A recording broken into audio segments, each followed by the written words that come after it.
নমস্কার, আপনারা দেখছেন Bengali medical tips YouTube channel. আর একটি নতুন ভিডিও নিয়ে আপনাদের সঙ্গে আলোচনা করতে চলে আসলাম। একজন বন্ধুর রিকোয়েস্ট ছিল যে একটি ড্রপ নিয়ে ভিডিও বানানোর। এটি কিন্তু নিউবর্ন বেবিদের ড্রপ, যার নাম আছে আরভি ভিট 3-4 ড্রপ। এটি একটি ভিটামিন ডি ড্রপ। তো যাই হোক, এটির সম্পর্কে আমরা বিস্তারিত আলোচনা করবো আজকের এই ভিডিওর মাধ্যমে। আপনারা ভিডিওটি শুরু থেকে শেষ পর্যন্ত মনোযোগ সহকারে দেখবেন যে ভিটামিন ডি বাচ্চাদের কেন খাওয়াবে। তো যাই হোক, আরভি ভিট 3-4 ড্রপটির প্রথমে আমরা একটু পরিচিত করে নেব, তারপর বিস্তারিত আলোচনা শুরু করব। এটির প্রথমে দেখেন এটির কম্পোজিশন কি আছে। কম্পোজিশন আছে চোলে ক্যালসিফেরল। এই চোলে ক্যালসিফেরল কিন্তু এটি কম্পোজিশন মলিকুল বা ড্রাগস বলতে পারেন। এটির ব্র্যান্ড নেম হচ্ছে আরভি ভিট 3-4 ড্রপ। তো যাই হোক, এটি কিন্তু মার্কেট করেছেন র্যাপটাকস কোম্পানি। এটির দাম রয়েছে 90 টাকা। এটা আপনারা সব ফার্মেসিতে খুঁজলেও পেয়ে যাবেন। যদি কোনো ফার্মেসি ডিসকাউন্ট দেয় তাহলে অনেকটা কমেই পেয়ে যাবেন। যাকে আমরা একটু পরিচিত করে নেব, এরপর জেনে নেব এটির মেন বেনিফিট কি আছে। তো ছোট থেকে বাচ্চাদের ভিটামিন ডি ড্রপ কেন খাওয়াবেন?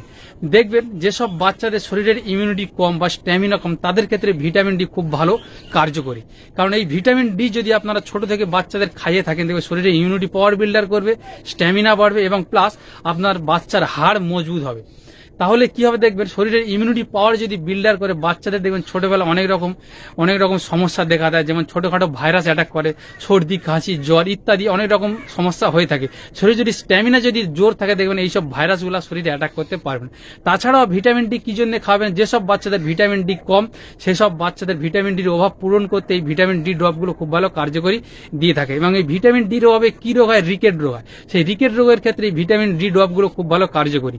এই ভিটামিন ডি ড্রপ আরো অন্য কোম্পানিরও পাওয়া যায়, চাইলে আপনারা সেগুলো খাওয়াতে পারেন। তার মধ্যে অন্যতম হলো একটি আরভি ভিট 3-4 ড্রপ। এবং এই ভিটামিন ডি আরো একটি প্রাকৃতিক উপায়ে বাচ্চাদের দেওয়া যায়, সেটা হলো সূর্যরশ্মি। সকালের যে সূর্যরশ্মি, ওতে কিন্তু প্রচুর পরিমাণে ভিটামিন ডি পাওয়া যায়। তো সেক্ষেত্রে আপনারা যদি বাচ্চাদের জন্য ওই সময় যদি কিছুক্ষণ সময় যদি ওই সূর্যরশ্মি যদি সামনে বাচ্চাদের রাখা যায়, সেক্ষেত্রেও প্রাকৃতিক উপায়ে ভিটামিন ডি কিন্তু বাচ্চাদের অনেকটা পরিমাণে শরীরে প্রভাব ফেলবে। তো যাই হোক, এটির কোনো তেমন সাইড ইফেক্ট নেই। বাচ্চাদের এই ড্রপটি 1 ml করে আপনারা প্রতিদিন খাওয়া দাওয়ার পর খাওয়াতে পারেন। তেমন কোনো সাইড ইফেক্ট নেই, চাইলে আপনারা খাওয়াতে পারেন। এই ছিল আজকের ভিডিওটি যদি ভালো লেগে থাকে লাইক কমেন্ট শেয়ার করবেন। কোনো বন্ধু যদি চ্যানেলে নতুন হয়ে থাকেন, অবশ্যই চ্যানেলটিকে সাবস্ক্রাইব করে পাশে থাকা বেল আইকনটি প্রেস করবেন পরবর্তী নেক্সট ভিডিও নোটিফিকেশন সবার আগে পাওয়ার জন্য। তো সবাই ভালো থাকুন, সুস্থ থাকুন, সবাইকে ভালো রাখার চেষ্টা করুন। দেখা হচ্ছে নেক্সট ভিডিওতে। সবাইকে ধন্যবাদ।